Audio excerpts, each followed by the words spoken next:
all hear me? Yes. Even in the back? So far. Yeah? Great. Okay, so I'm Dr. Tony Bark. You probably figured that out. And we don't have a lot of time, and there's a lot I want to cover. And you can stop me if you have some questions, but let me get through the bulk of it, and I'll take a few at the end. But if I'm really getting ahead of you, just raise your hand and let me know that I'm getting ahead of you. So what I want to talk about tonight, we're talking about staying healthy and reversing disease processes through nutrition. And there's a lot that's speculated upon, like raw foodism, which I happen to eat 90% of my food raw. But I get questioned by a lot of dietitians who will say, what's the evidence? And I'm not going to talk about, we have a lot of speculations around enzymes and how good they are, and if they're really still active, if they're raw and they go through your stomach's very acidic. What I am going to talk about is the stuff that we know for sure. And what we know for sure is that when you cook food in specific ways, you create things called AGEs, which is apropos, ages, advanced glycation end products. And they actually denature your DNA and kill your cells. And so they cause early aging. Now, we create them in our body naturally. They are an end product of metabolism. So to some degree, we create them. And we can talk about how you can reduce the ones that we create in our body. But we create them in our kitchen, inadvertently. And we know, so this is factual. Nobody's debating this science. When you cook carbohydrates, so starches, at high heat, not steaming, not in water, but at high heat, fried, baked, crackers that are crisp and crunchy, we know that a sugar molecule with an asparagine molecule will create something called an acrylamide. So acrylamide is an AGE compound. When we heat amino acids or protein, meat, at high heat, we create heterocylcicamines. And certain meats have more than others. Like chicken has a very high amount of heterocylcicamine. We also, and I'm going over this, but we're going to talk about how to avoid these things, but I want to give you an idea of how everything you cook, when you cook it a certain way, creates these compounds. Fats, when fats are heated and denatured, we create lipid peroxide, and it causes damage on the cells. So we know this is factual.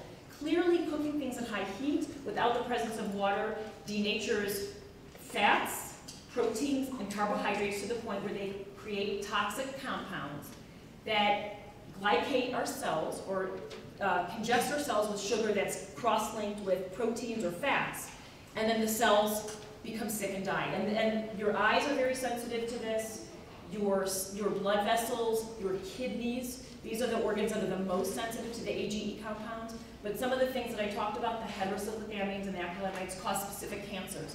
So these are things that we do know for a fact. So when people say to me and challenge me, oh, you know, people who like to eat raw and like to eat vegan, there's no science behind all those enzymes.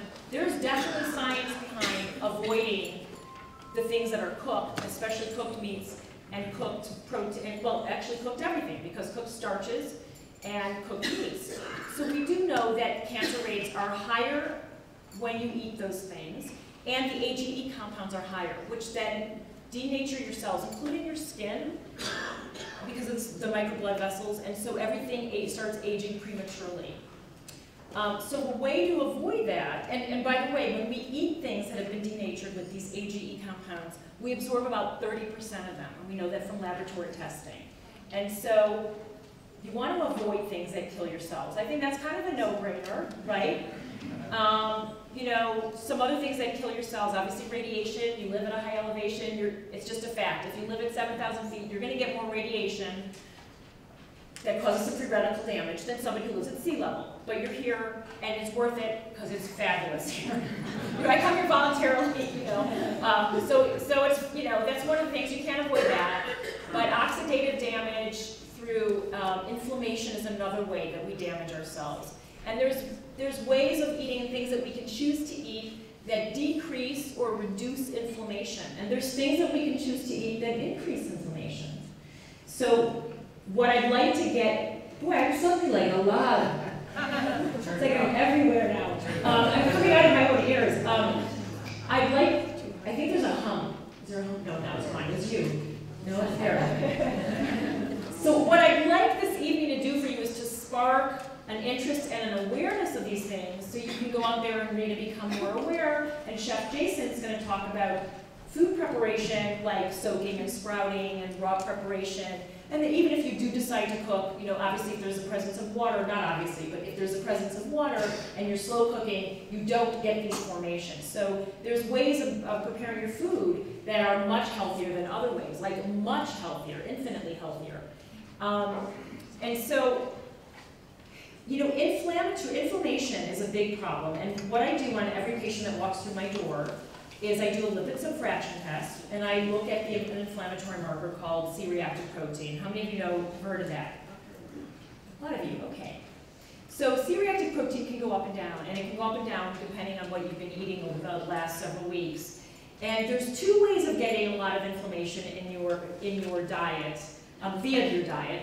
And it's basically, they both lead to one road. So there's something called arachidonic acid, which is a fatty acid. And it's increased either through a lot of hydrogenated oils, a lot of saturated oils, like excessive omega-6, without the balance of the 3s or the 9s and 12s. You can get a lot of arachidonic acid buildup, and excessive carbohydrate. So when you have a lot of carbohydrate and you're not using the fuel, you get an increase of arachidonic acid, and you also get insulin resistance, which is metabolic syndrome. If you allow insulin resistance to get worse and worse and worse, which all that means is that with a given amount of carbohydrate, you need more and more insulin to handle that glucose into your cells. When you have excessive insulin and excessive glucose, you start getting inflammatory cytokines, and there's a whole cascade of problems that happens, and it builds upon itself. So it's a merry-go-round that you get on and you can't get off until you really learn to reduce the carbohydrate load and the fatty acids, the wrong fatty acids.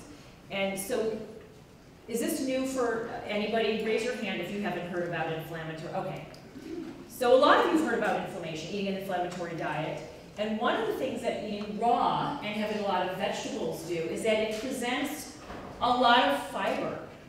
And when you present fiber with carbohydrates, your body breaks down the carbohydrates into sugar more slowly, so that your glycemic, the glycemic index, which is how quickly something turns to sugar, drops down. Another way of dropping things down is adding fat. And so I talk about eating a lot of fat. I think fats are really good for you. And so when you add a little olive oil, if you're going to eat some rice, you know, maybe have a little olive oil on it. It actually will slow down that conversion of sugar, because rice converts to sugar really quickly. So the whole thing about the glycemic index is that it turns to sugar quickly. If your body sees a big load of sugar, it needs to use it. If you're sitting at your desk all day, if you're sitting and you're somebody who maybe gets out for a half-hour walk, you're not going to be using a lot of sugar. If you're somebody that's going on your bike and you're doing a 50-mile mountain bike ride, you need as much sugar as you can get to store glycogen in your muscles. But that's not the typical patient that I see, okay? That's a typical patient that an exercise physiologist or nutritionist who works with, with Olympic athletes or real intense athletes who do these marathon, like ultra marathons, they need a great amount of glucose so their glycogen stores are adequate so they don't go into lactic acidosis. For the average American, the problem is the opposite. They're eating too many carbohydrates. People are still caught up on eating too many calories. And I can tell you that thinking about calories is wrong, because it's not the calories, it's not how much calories goes in to how much your energy expending. It's what your hormonal response to those calories are. And your hormonal response to those calories are way more important than the actual amount of calories. So if you're eating an avocado for breakfast, maybe on a piece of sprouted grain bread or not, and then you have salad for lunch with toasted nuts or raw nuts and seeds and some more avocado and olive oil, you might be having a lot more calories than somebody who's having a bowl of fat-free cereal with fat-free milk and a 100-calorie bagel chip with whatever. You're getting my point. That second person's having a lot less calories, but it's not the right kind of calories. If you're having carbohydrates, you're having insulin production. If you're having fats, and they're healthy fats, you're not creating the inflammatory response. And so you're not creating insulin, and that's much better for your body. My patients do much better when I get them off the mentality of counting calories and dieting. Diets don't work. The recidivism rate is like 95%. And counting calories just makes you more neurotic than we all already are. So I don't see the point in adding to the neurosis that most of us have. I think it's better to get an idea, learn what your food is about, learn that, oh yeah, I can have some nut butter, I can have an avocado. I'm hungry, I'm still hungry, I'm going to take a spoonful of peanut butter. I'm going to take something else that's going to just make me feel satiated, but not make my blood sugar go up and down, and not going to create insulin for my body to have to deal with. Because insulin, excessive glucose creates triglycerides, which is a fancy name for just fat, basically. Triglycerides are formed from carbohydrates, not from fats. They're from eating too much sugar, too much carbs, too much starch. And so we store carbohydrates. Where do we store them? We store them in places. So you don't want excessive triglycerides. You don't want to make a lot of triglycerides. They also make your LDL small and dense. When you have a lot of triglycerides, your LDL particle tends to be more atherogenic. So that's a problem. So really, the healthy way of eating is thinking that you want to eat as much from the earth as possible. More vegetable, the better, especially green, cruciferous, sprouted. You want to eat nuts and seeds. They're really healthy for you. Forget about the calorie content of the fat. Just forget about it. Get over it. You want to eat nuts and seeds. You want to eat greens and all kinds of vegetables. And don't throw the baby out with the bathwater. Fruit has sugar, but fruit has all kinds of amazing things in it for you. Even watermelon, people say, oh, it's too much sugar. Watermelon is lycopenes. And the lycopenes in watermelon are more absorbable than in tomatoes that are raw. Tomatoes that are cooked, you get a lot more lycopenes. So there are certain foods that actually do a little better when they're cooked or heated. But there are a lot of fruits, even cherries. They have that bright red color. Yes, they have a lot of sugar, but anything with a bright color, a dark color, is going to be really good for you. So don't throw the baby out with the bathwater. You have to eat a whole lot more cherries to get the same amount of calories as a piece of cherry pie. Right? I mean, you just would. So if you really start thinking that you want to eat, if let's say right now you're just having a little green salad with your food and the rest of it is cooked and processed, take baby steps and think, well, you know what, I'm going to start having raw food at every meal. So maybe in the morning you have some sliced tomatoes and cucumbers with your eggs, or you have nuts and seeds with your oatmeal with some fresh berries. And then at lunch, in addition to your salad, have some steamed vegetables, or have a second salad that's maybe some chopped raw carrots and beets, or something that Jason's going to show. Any of these things that even though you think they have a lot of sugar, they're raw, there's fiber, they're going to be really good for you. You're going to get the pigment, the lycopenes, all the phytonutrients. You're not getting all the AGE compounds, and they fill you up. So try adding raw food and fresh greens and fresh fruits or vegetables at every meal. Start thinking about that you don't have to have meat. You don't have to have cooked meat in every meal. People think that people who are vegetarians or vegans are weak and don't have muscle mass. I haven't eaten meat since I was 11, and I'm mostly vegan. I will eat some fish, but I go weeks on end without having fish or eggs, and I'm very muscular, and I'm very strong, I'm very athletic, and I work with a lot of my patients, and it's really about getting the proteins and the nutrients you need. It doesn't have to be from animal. That is a mentality that we have to get out of our heads. It does not have to be from animal proteins. So try just tweaking every day, doing something a little bit more than what you're doing now, because I see people with severe autoimmune problems, with adult onset asthma, with metabolic syndrome or adult onset diabetes, and we reverse this. We reverse the rheumatoid arthritis. We reverse the fibromyalgia. We reverse, especially all these autoimmune diseases that we see, and even macular degeneration, all the renal problems, all the ocular problems. People come to me when they've already got a disease, and now they're committed to doing the right thing. And what I want the message to be is that try to be committed before that. It's not too late. It's not too late until you're 6 feet under, but try to be committed ahead of time. You know, and you're all here, you all showed up, so I'm assuming that the group of, I'm preaching to the choir to some degree, but don't wait till there's a problem. Get involved with your food, get involved with your health. Drugs should be the last resource, not the first. Drugs should be the last thing that you go to. The last answer to a medical problem, not the first. I'm not talking about an acute infection, dying of meningitis in the ear, okay? I'm not, so, you know, that's not what I'm talking about. I'm talking about the aches and pains, living on non-steroidal anti-inflammatories, which we now know can increase endothelial lining problems, which can lead to stroke and heart disease. So if you have chronic problems and you're taking medication, high blood pressure, high cholesterol, start thinking another way. You can be in charge. You don't need to have the pharmaceutical industry in charge. That's an answer, it's great that we have all these drugs to choose from when we need them, but they're the last resource, they're not the first.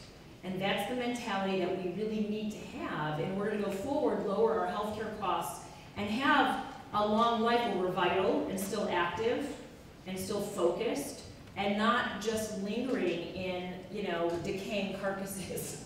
So think of, I mean, I don't know how more graphic I can get, but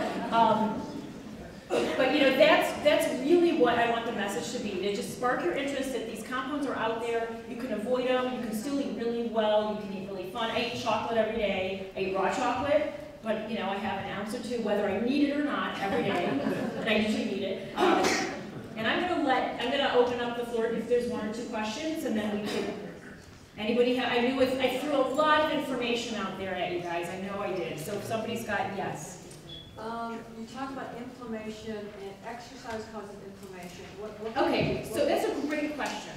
Exercise increases some metabolic byproducts that can be damaging. But what it also does is it increases the superoxide dismutase, something called SOD.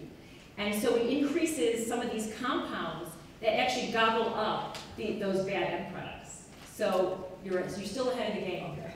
You're still ahead of the game. It's a great, I know a lot of people have asked me that, they were hoping they didn't have to exercise. Hoping and praying that I would say don't exercise. But you're ahead of the game when you exercise. And by the way, intensive cardiovascular exercise is the only thing we know that is proven, the only thing so far to stay off dementia. The only thing, not the crossword puzzles, that just makes you better at crossword puzzles. Okay? And the math numbers, you don't know where you are, but you can do math. Okay? Yes? A lot of what you're alluding to sounds like what I'll call the fruit and nut diet, which is here's my human body who's been developed for 1 million years, and in the last 100 we get all this crap. So go back to where you started, and it's better for you. I mean, that kind of concept. Well, I think, first of all, there's a lot of people who are raw foodists who eat, I mean, I eat sushi, you know, sushi's raw, and, oh, you can't hear it all? Oh, the question was, a lot of what I was alluding to is the fruit and nut diet. And, you know, I prefer to eat, I mean, I eat vegetables too. There are people that are fruitarians. The concept is going back to where we were. Yes, it's true that if your great-great-grandmother didn't eat this, you shouldn't eat it. I would say that to simplify what you're saying, if it didn't exist when your grandmother or great-grandmother lived, or you know, grandfather, probably shouldn't be eating it.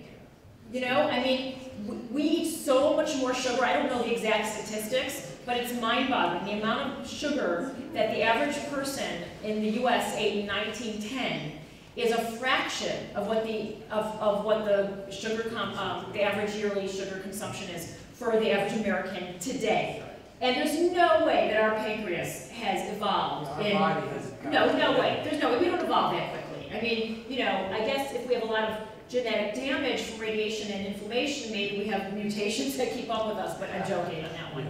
No, there's no way we've evolved that quickly. Now, there are raw foodists who eat meat. They eat carpaccio. You know, they make sure the meat's clean, so usually organic. You're not going to have commercial meat. You take the risk on having schistosomes. But there are a lot of raw foodists who eat meat, and that's great. You know, I am an environmentalist, and I think, you know, I don't personally eat meat, but other than fish, but I think if you like it and it's good for you, certain blood types, especially O, really tend to crave it and do fine with it, that's fine. I think it should dot your It should dot your menu. It shouldn't be the focus. You know, I don't think animal protein and fat should be the focus. They should be a flavor that you like and dot your food. Yes? What are your thoughts on dairy then? You know, again, it depends on blood type, and it also depends on the dairy. So animals fed on grass have omega-3 in their fats, right? So goats tend to be less, like goat milk is less antigenic. The goat fat globule in the goat protein is less antigenic, meaning it doesn't cause as much allergy as cow for most people. And goats are typically raised on grass. So goats products right away are ahead of most commercial cow products. There are cow products raised organically and grass-fed. There are blood types that don't do well. There are people who just don't do well with dairy, you know, and so maybe they shouldn't do the cow's dairy, but there's plenty of people who do. Fermented is always better. It's broken down. You're getting the benefit of all the lactobacillus and the acidophilus. And so fermented is always a better choice than non-fermented. Sheep is usually raised on grass. There's a lot of, you know, I haven't seen all the science, but some people say that the unheated, of course, is better than the heated, but commercially, legally, we can't do unpasteurized unless it's aged cheese. So the only cheese that I ever eat is an unpasteurized aged goat cheddar that's rennet-free because of the, you know, I don't have to kill an animal for it. So, you know, you can get away with unpasteurized milk products if it's aged cheeses. So, you know, it depends on the person. I don't think it's a one-size-fits-all. When patients come to see me, I look at their blood type, I look at their metabolic type, I look at their physical activity level, and so I really kind of tailor it to what's appropriate for them individually. I mean, what is blanket for everybody is that they should avoid things that are carcinogenic and toxic, clearly. So I think we can safely say that for everybody, no matter what your metabolic type is or your blood type, you don't want to be eating acrylamides and heterocylcicamines and nitrosamines and lipidperoxidases. So you want to avoid those compounds as much as possible. But what you should eat might depend a little more on what your blood type is, what your metabolic type is, and what your activity level is. Yes, you had somebody right here. Oh, yeah, 2 questions. So what's your view on soy? And also, what do you think is the best source of vitamin B12? B12, if you're vegan, you got to do nutritional yeast. There's no way around it. So I do all my raw crackers, everything's got nutritional yeast in it. Some people, you know, are sensitive to it, but that if you're vegan, you need to do nutritional yeast. There's no other way. If you're vegetarian, you get it from eggs. It's not a problem. Soy. You can't hear? Okay. The question is, what do I think of soy, and what's the best source of B12 if you're vegetarian? So when I said if you're vegan and you don't eat any animal source at all, you have to do nutritional yeast for your B12. There's no way around it. Soy, it's very interesting. We have epidemiological evidence looking at Japan, looking at China. There's a lot of things that are beneficial about soy. What I tell my patients is, you know, we don't have, the Japanese and the Chinese who've been eating soy and have lower cancer rates, they're not eating soy protein bars. You know, they're just not. They have not been eating soy protein bars. They're not eating concentrated soy protein. What they're eating is miso, which is fermented and a detoxifier and fabulous, and tempeh, and even if they have soy milk, they make their own soy milk. They don't have tons of soy milk. They have, you know, they have a few ounces of soy milk, you know, a few times a week, that's it. Tofu, if they have tofu, it's really to dot and for flavor. They're not having the focus of their meal. A big mistake that vegetarians make is like every meal, their protein is just soy. That's a problem. There's a lot of phytates. And soy, by the way, when you heat, also forms heterocylcicamines. It also forms these compounds. When you heat it, like on the grill, if you cook it in water, no, because you don't get those compounds when you cook in water. So I personally think miso is great. It's a great staple. It's great for when you're making sauces and all kinds of things. And even like most raw foodists will, and it is raw actually, it's not, it's total, right? You know, yeah, I've never made miso myself, but I make the soup, but it's a fermentation. It's fermentation and that's it. Tempeh, I personally like tempeh. But I personally will use some soy. Maybe once a week I'll have some soy milk and something, or if I make a dessert, I might, you know, if I want a pudding, I might do a silken soy with, you know, some raw cocoa powder and something like that. But I don't think it should be your focus and your sole protein source. And proteins are antigenic, and they shouldn't be your sole protein source anyway. So I'm going to let Jason take over because I've been talking. A glass of wine is nice. Fine. Men can get away with more than women because it unbinds your estrogen, okay? It unbinds your estrogen. So, if that's a risk for you, well, you don't know, okay, that's a whole other lecture. But just because you don't make estradiol doesn't mean you don't have estrogen. There's other types.